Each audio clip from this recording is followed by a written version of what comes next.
జై శ్రీమన్నారాయణ. అందరికీ దాసోహం అండి. ఈరోజు ధనుర్మాసంలో 3వ రోజు. ఈరోజు పాసురంలో గోపికలు నెలకి 3 వానలు పడి సస్యములన్నీ బాగా పండాలి అంటున్నారు.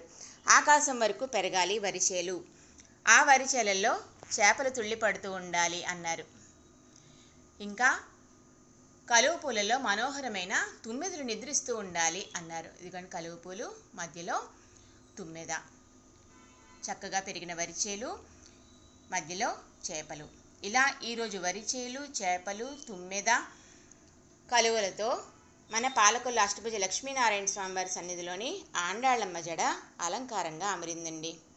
జై శ్రీమన్నారాయణ.